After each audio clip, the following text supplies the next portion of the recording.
Welcome to Thought Frontier. Hey everyone, thanks for tuning in today. We are really diving deep. Into the evolution of the internet. Exactly. Yeah. And The big one. we're going all the way back to the year 2000 Ooh. with this master's thesis from McGill University. Right. And it's fascinating because it really is a time capsule of like this pre-social media, pre-smartphone. Before Wi-Fi was everywhere. Exactly. Yeah. Like, can you even imagine? Yeah, it was wild. So we're going to use this thesis as our guide, Okay. our foundation. I like it. But we're also going to be bringing in Awesome. some insights from a more recent source Oh, cool. Even better. that looks at how the internet is impacting politics Okay. and everyday life today. Gotcha. But to kick things off, Yeah. we got to go back to the very beginning. It's like the OG internet. Right. ARPANET. Have you heard of that? Oh, absolutely. ARPANET. This was not some Silicon Valley startup. No. This was the Cold War. Oh, wow. Straight out of the U.S. military. Okay. They needed a communication system that could survive a nuclear attack. That's a little more high stakes and like, you know what? I'm going to order for dinner tonight. Just a tad. Yeah, just a bit.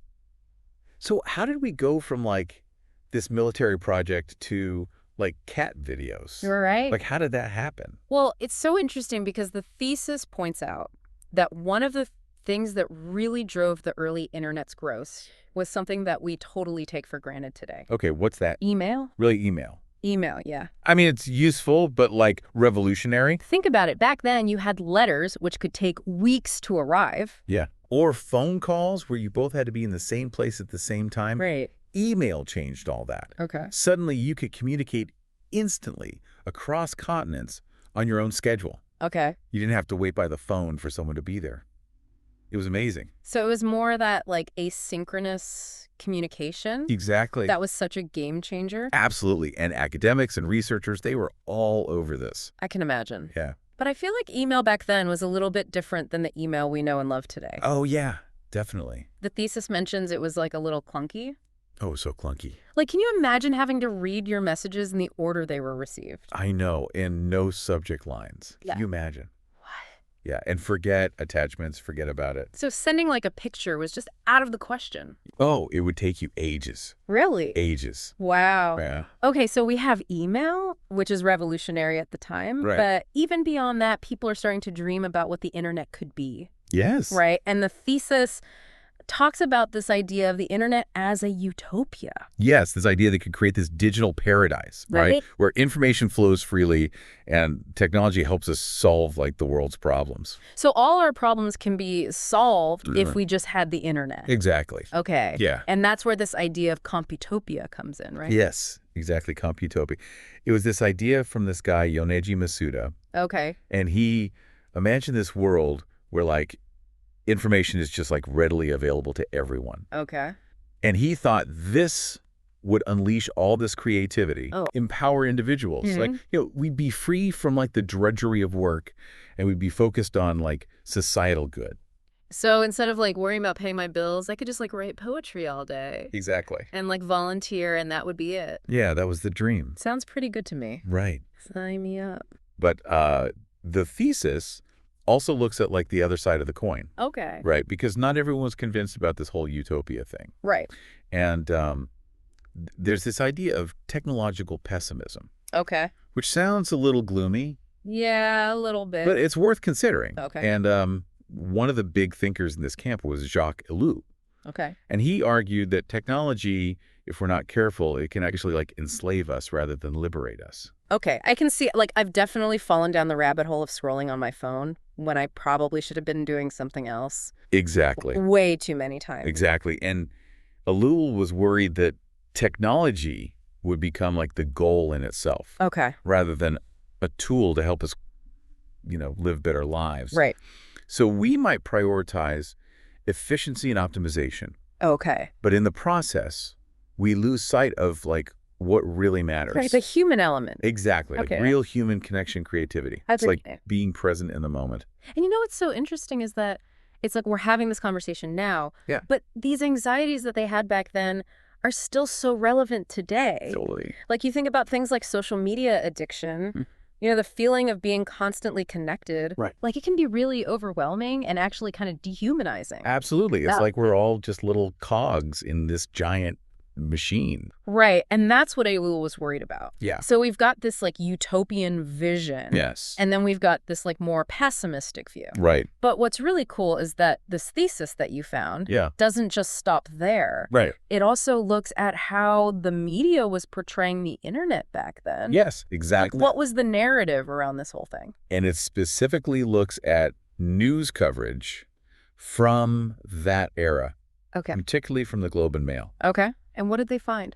Well, it's pretty interesting. Okay. The coverage was overwhelmingly positive. Shocker. I know, right? Everyone like, internet, yay. Exactly. It was all about the economic benefits, Okay. the revolution in communication. Right. And the thesis argues that this really optimistic view Okay. was heavily influenced by this idea of the information society, Okay. which was this belief that more information automatically equals like a better, more informed public. So it's like a self-fulfilling prophecy. Exactly. Like, if we tell ourselves the internet's going to make everything better, Right. then we're more likely to see the good and ignore the bad. Precisely. And that raises the question, Okay, what's that? did the media miss the bigger picture? Okay. Did they overlook the potential downsides? Because they were so caught up in this hype. Exactly. And it makes you wonder, are we doing any better today? That's a great question. Like, are we really looking at the internet's impact with a critical eye? Right. Because we've got all these new issues now that weren't even on the radar back then. Exactly. Like privacy concerns, Yeah. the spread of misinformation, Huge. social media addiction. It's a whole different ballgame now. It really is. Yeah. And that's actually a perfect segue to our second source, Okay. which dives into how the internet is completely changing the game when it comes to politics. Absolutely. So this is where things get really interesting. Yeah. This source introduces this idea of the limited attention space. Limited attention space. Okay. Yeah. It's like this digital battleground Okay. where politicians are all vying for visibility. So it's not just about giving speeches and, kissing babies anymore. No, it's not enough. It's all about getting those clicks and those likes. Exactly. The internet and especially social media have become these incredibly powerful tools for politicians to bypass traditional media, Okay. control their message, Right. and connect directly with voters.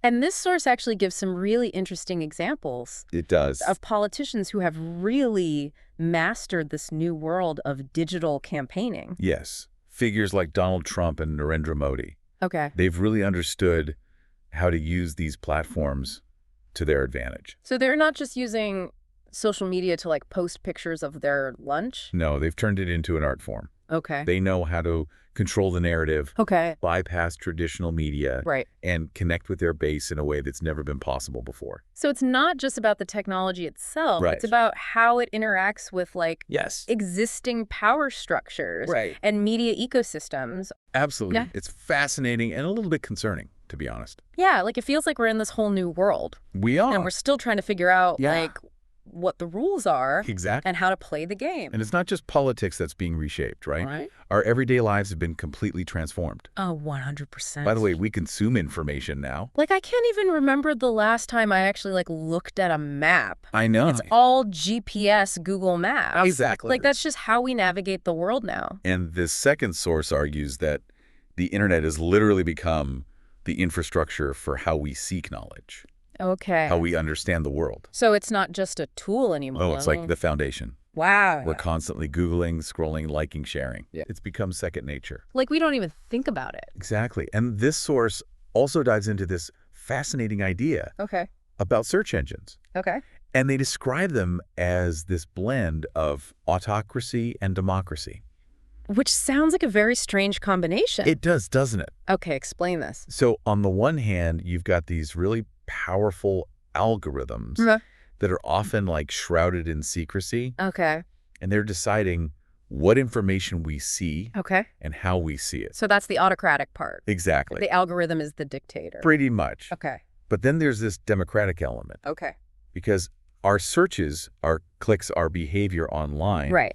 all of that feeds back into the algorithm Okay. and shapes the results for everyone else. So it's like a constant feedback loop. This way, we're all shaping the internet together. But how does this all relate to the idea of serious information? Oh, that's a key point. Okay. This source emphasizes that not all information is created equal. Okay. There's a difference between like mindlessly scrolling through social media Right. and actively seeking out information that helps us develop our understanding of the world. Okay, so like researching a health condition. Exactly. Or Yeah. learning about a political candidate. Okay. Or even just like figuring out your finances. So it's about being intentional Exactly. with the information that we're consuming. Yes. And you know what's funny is that I was just trying to research this new health trend, Yeah. and it was so overwhelming. Really? Like, I couldn't tell what was legit information. Right. What was like sponsored content. Yep. What was like influencer hype. It's hard to separate. It was just like a lot. It's information overload. It really is. Yeah, and that's the challenge we face in this day and age. Right. It's not just about having access to information. Right. It's about being able to critically evaluate it, Right. to sift through all the noise and find the signal. And that's where this concept of the filter bubble comes in, Oh, yes. which sounds a little scary. It is a bit unsettling, this filter bubble Yeah. idea. It's like, those algorithms, they're trying to be helpful, right? Right. Like they want to show us what they think we want to see.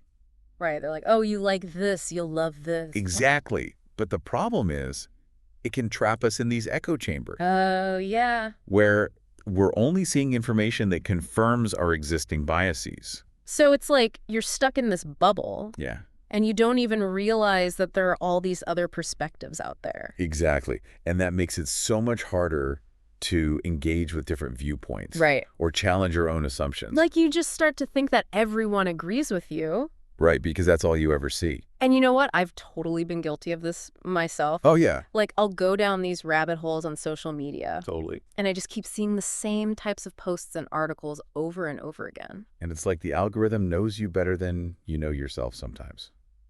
It's a little creepy, actually. It is a bit unnerving when you think about it. Yeah, because it's like, Yeah. how much control do we really have Right. over our own understanding of the world? Ex- If these algorithms are like curating our information diets for us.